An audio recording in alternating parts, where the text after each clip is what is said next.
오늘은 2024년 7월 14일 주일입니다. 오늘 설교 제목은 하나님이 기뻐하시는 사람이 되자입니다. 오늘 말씀 주소는 빌립보서 2장 12절에서 18절 말씀입니다. 오늘 말씀 전반적으로 하나님이 기뻐하시는 사람이 어떤 사람인지 또한 그 사람이 돼야 함을 바울사도님께서 권면하셨습니다. 오늘 12절 말씀에서는 바울사도님께서 여러분과 함께하는 동안 여러분 하나님께 순종하는 태도를 보였습니다. 내가 곁에 없을 때 그렇게 하는 것이 더 귀한 일입니다.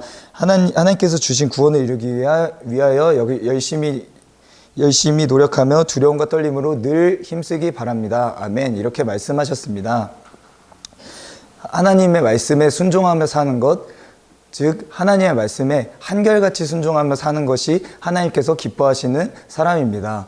하나님의 말씀에 순종한다라는 것은 순종해야 되는 하나님의 말씀은 어떤 것이냐? 바로 사랑입니다. 하나님을 사랑하기에 다른 이웃을 내 몸과 같이 사랑하는 것입니다. 그래서 하나님께서 주신 구원을 내 주변의 모든 사람들과 나에게 이루는 것입니다. 그렇다면 우린 그 말씀을 순종해야 합니다. 그 순종의 의미는 어떤 것인가요? 순종의 의미는 사전적으로는 스스로 순순히 따른다는 것을 의미하고 자발적으로 명령에 따른다는 것을 의미합니다. 이 말을 풀어서 해석하면 내가 원해서, 내가 동의해서 그 명령에 따른다는 의미입니다. 우리는 구원을 이루는 하나님의 명령에 내가 원해서 따라야 합니다.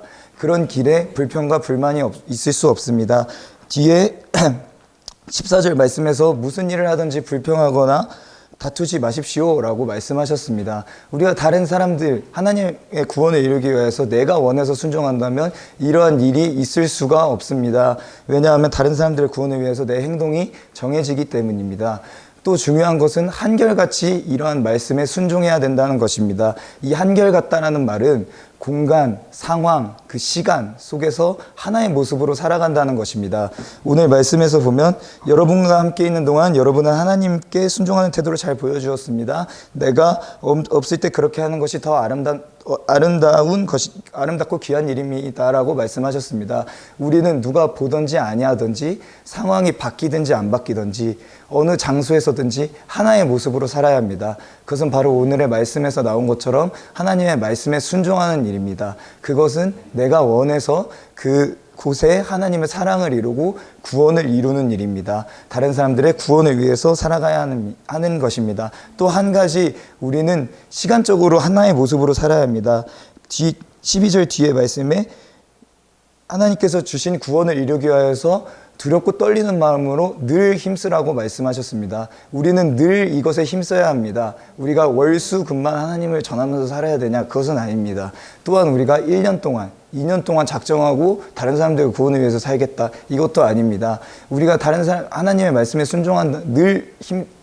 하나님이 주신 구원을 이루기 위해서 늘 힘쓴다는 것은 모든 일수에, 모든 시간에, 그리고 죽을 때까지 이 모든 것에 한결같이 하나님의 말씀에 순종한다는 것입니다.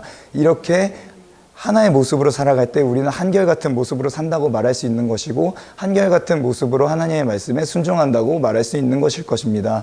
우리는 이렇게 한결같은 모습으로 순종하는 것을 기도하며 이룰 수 있습니다. 13절 말씀에서 하나님께서는 여러분 안에서 하나님이 기뻐하신 일을 할 수 있도록 돕고 계신다고 말씀하셨습니다.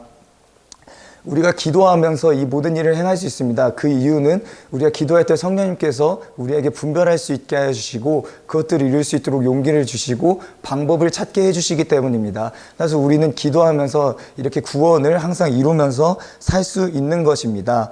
그리고 14절 말씀에 무슨 일을 하든지 불평하거나 다투지 말라고 하셨습니다. 15절 말씀에서는 그렇게 하면 어느 누구도 여러분이 하는 일을 비난할 수 없다고 말씀하셨고 자기의 마음을 깨끗하게 할 수 있다고 말씀하셨습니다.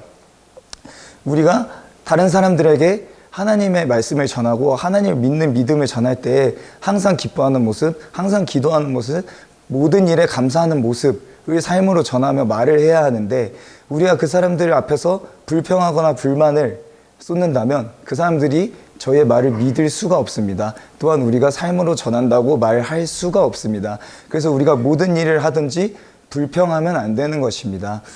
회사 생활하면서 가장 무섭다고 생각이 드는 것이 아무도 안 보는 것 같고 아무도 듣지 않고 자기 일을 하는 것 같지만 모두가 듣고 보고 있다는 것입니다. 제가 그 상황 속에서 이 일처리를 왜 이렇게 해?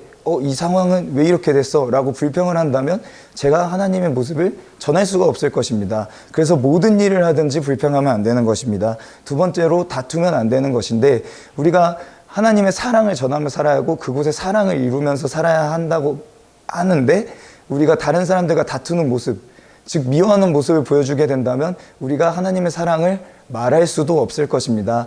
그렇기 때문에 우리는 다퉈서도 안 됩니다. 그리고 이것이 다른 사람들이 우리가 일을 할 때 비난할 수 없도록 하기 위해서 이런 것도 해야 되지만, 우리의 마음을 깨끗해 하기 위해서도 이 일들을 다투지 말고 불평하지 말아야 된다고 하셨습니다. 우리가 불평, 불만, 다툼을 하는 순간 우리의 마음에 감사와 기쁨이 사라지고 그것은 하나님과 멀어진다는 것일 것입니다.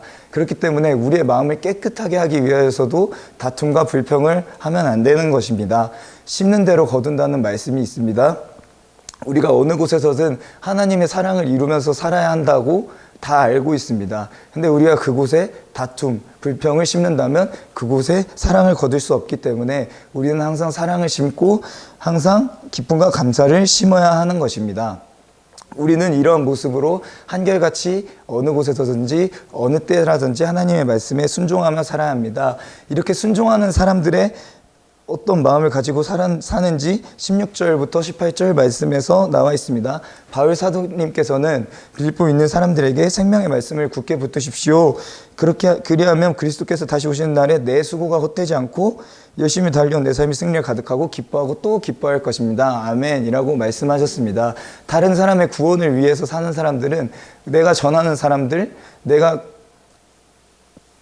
하나님의 길로 인도하는 사람들이 하나님의 말씀을 지키며 사는 것만큼 기뻐하는 일이 없는 것일 것입니다. 우리가 한결같이 하나님의 말씀에 순종한다면 우리에게 이런 마음이 있기 때문에 이러한 소망으로 다른 사람들에게 전하며 살 것입니다. 17절 말씀에서 여러분의 삶을 믿음과 봉사의 제물로 하나님께 바칠 때 내 피를 그 위에 쏟아 부으라고 할지라도 나는 여러분과 함께 기뻐하고 즐거워할 것입니다. 아멘이라고 말씀하셨습니다.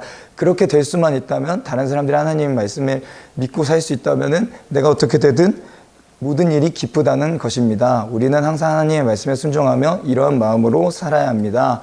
항상 하나님의 말씀에 순종하며 살며 구원의 열매 이루시는 우리 모두 되시기를 예수님의 이름으로 축원합니다. 아멘.